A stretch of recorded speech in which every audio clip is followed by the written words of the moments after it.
First of all, credit to a really, really talented Detroit team. We knew they would come in here and push us on the defensive end because of their individual talent. You know, they got some guys that can really score the ball, starting with Antoine Davis. He goes for 27 points, took a lot of shots to get him, but, he's been averaging about 20 shots a game. Obviously, 8 catch, goes for 19 and 10.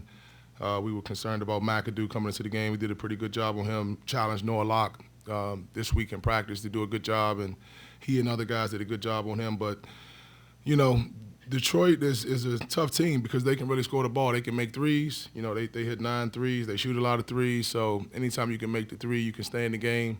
That being said, you can't accept in victory what you wouldn't accept in defeat. And I didn't think that we guarded the ball very well today. I didn't think that we guarded the three-point line very well. I thought that there were some times when we really miscommunicated on some switches.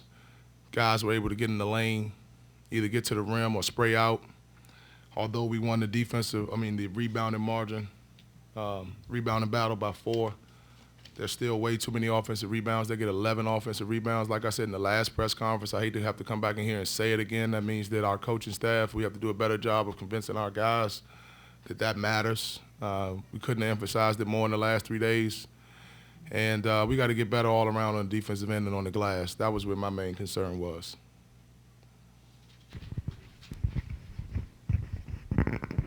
Mike, does it bother you? You guys, your ball pressure was so good against Navy. Mm-hmm. Does it bother you to just kind of take a step back just one game later?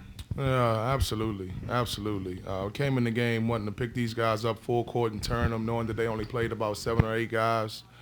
I wanted to press more. That's probably on me for not, making that call. But I didn't think our full court man-to-man was good enough in order to apply even more pressure. I thought we would get hurt on the back end. They were shooting the ball so well. And then when they got the ball in the front court, they kind of danced and did what they wanted to do. Like you said, we didn't harass the ball. We didn't get into guys the way we did Navy. I think that their individual talent across the board is better than Navy's. Navy had a couple guys that can handle it, but for the most part, they had guys that were looking to shoot it and could only shoot it, whereas these guys had Detroit had guys that could do both. So that presents a different challenge. But hey, this is what it is. This is you're gonna play again. We play Mississippi State. It's the ACC, Power 5 teams. Like you're gonna see guys that can do both, and we got to do a better job when we have to guard those guys. Yeah, this is the 3rd game in a row. I guess you've talked about rebounding not being where you want it to be. When you watch film or you analyze it, what is missing? I think we're missing a physicality on the glass. I think that when the shot goes up, we got too many guys watching, and there are not enough guys hitting right away. As soon as the shot goes up, we should be looking for the closest guy to absolutely nail, and we aren't doing that, and it's frustrating. Coach, if you could, just talk about Jalen. It seemed like he really wasn't able to get into a rhythm tonight, kind of struggled. I thought that defensively he may have let up a little bit because his offense was struggling. Just talk about his struggles tonight. Well, if you saw it, I think it was pretty apparent, unfortunately. I expect more from Jalen. We all do. He's a better player than he showed today. But more importantly, to your point, no matter what's going on the offensive end, no matter how bad of a night it is for you or anybody else in that locker room, you owe it to your teammates to commit to defending and rebounding. And that's where my disappointment lies, with him and a few other guys as well. Mike, 2 things. One, it seemed like, did you guys leave corners a little too much on some of those penetration? Looked like some pretty good looks from them. Yeah, we didn't want to help. We never want to help out of the strong side corner, but the fact of the matter is, if you're in that strong side corner and you see the ball coming downhill, it's hard to not pull in and want to provide some help. So that goes back to our inability to guard the ball.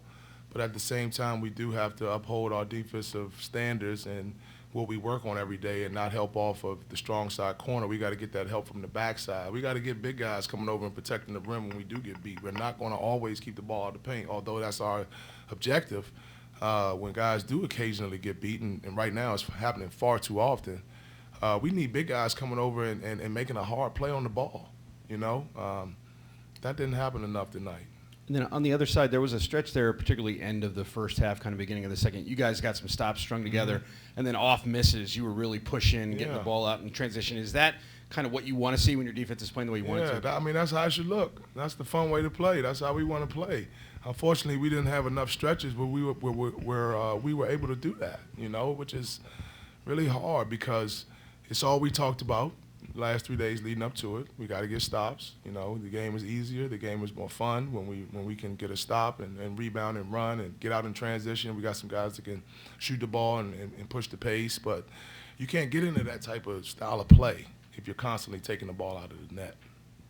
How much of that is mindset and or lack of focus, or is it a combination of both? And how much does that surprise you at this point? Probably a little bit of both. I would like to think that, first of all, let me just say this. Our team has not embraced what the defensive identity of this team needs to be. We haven't embraced that yet. I thought that we were moving in the right direction against Navy. We said in a huddle at some point, maybe in the first half, let's hold these guys to 60. And they got exactly 60. And guys were like into it. Maybe I need to set a number every game. But we have not embraced, having a defensive identity of guarding the ball, keeping it out of the paint, gapping the ball, being there on the catch, taking away rhythm threes, all the things that we talk about every day enough to allow us to get into those stretches like we had in the first half where we were able to get stops and run. That has to come from our leadership in our locker room, and it has to filter down to everybody that's on the floor. Coach, it did seem like in terms of your transition, you got some good things out of transition. In the half court, seemed like the half court execution offensively was still a little disjointed. I know Dre ended up shooting 6 threes tonight. Are you comfortable with that? And just kind of talk about the half court execution. Yeah, I think he took 1 or 2 that were a little ill-advised, but I think the other ones were good ones. He just didn't knock them down. I thought Dre was great. A lot of people have been hard on Dre. He's been hard on himself. He can care less about what people think, but he's hard on himself, and sometimes that prevents him from playing at his best. So it was good to see him do some good things. Without Dre Davis, we don't win this game. Not only the 18 points, but the fact that he gets 4 off rebounds. And one of those plays that led to a spark was him addressing something that I really got on him about in film. Previous game, he tried to dribble a loose ball. That's a cardinal sin. You dive on a loose ball. He dove on a loose ball today, and it ignited a break which led to a layup. That's growth. That's growth. That's what you want to see from your guys. Yeah, Mike, you've got Mississippi State next, then possibly Maryland, then at Michigan State, then at NC State before you come back here. Do you think maybe your team needs to be challenged more by more named teams? I mean, you played the first 4 at home against, solid teams, but not the kind of teams that you'll see in the NCAA tournament.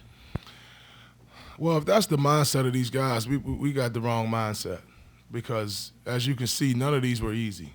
Even Navy, we pull away late, but, that was a tough game. And every one of these other ones were tough. And, I don't expect us to, turn on a switch, no way. We have to get better. And it doesn't matter who we play, whether it's a ACC school, a SEC school, a MAC school. We have to do some things a lot better on the defensive end and on the glass in order for us to beat anybody. Mike, it seems like, late game situations, you have a lot of trust in Noah to be able to take that shot. What has he shown you? And is that the guy that, when you guys need a bucket, you want to make sure he gets a good look? Yeah, we felt like Noah had a good rhythm offensively.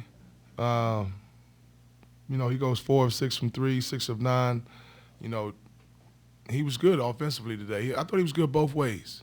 I thought he was really good both ways. He really put a concerted effort together defensively. He made shots. We're accustomed to him doing that. He's a guy that we definitely want to get the ball in his hands, in the game because he can do both. He can put it down and create a shot and also, make jump shots. He hit a really tough shot. I'll give Coach Ross a lot of credit. He drew that one up. We talked about trying to get it in his hands. We actually drew something up that we hadn't spent a lot of time running, and we were able to execute. And Noah hit a really difficult shot, but he's a guy that can make those types of shots. He's just got to give us that type of defensive effort when he goes 1 of 6 from 3 and not just 4 of 6 from 3. But he was great today. Mike, in the second half, I don't think we saw Mason or Matt. Matt looked like he was under the weather. Just a little ill. Yeah, I'm not exactly sure. I don't want to get ahead of myself on Matt. It sounds like dehydration has something to do with it. So we just couldn't play him physically. He just couldn't go. He's a tough kid. He would have loved to have gone, but he just didn't have the energy to play. We were worried about him, so we kept him out. As far as Mason, I need more from Mason. You know, he had a rough go at it in the first half. I didn't like his response, so I didn't play him in the second half. Anything else? Great, thank you. We'll be back with Gray Davis and Malik Williams.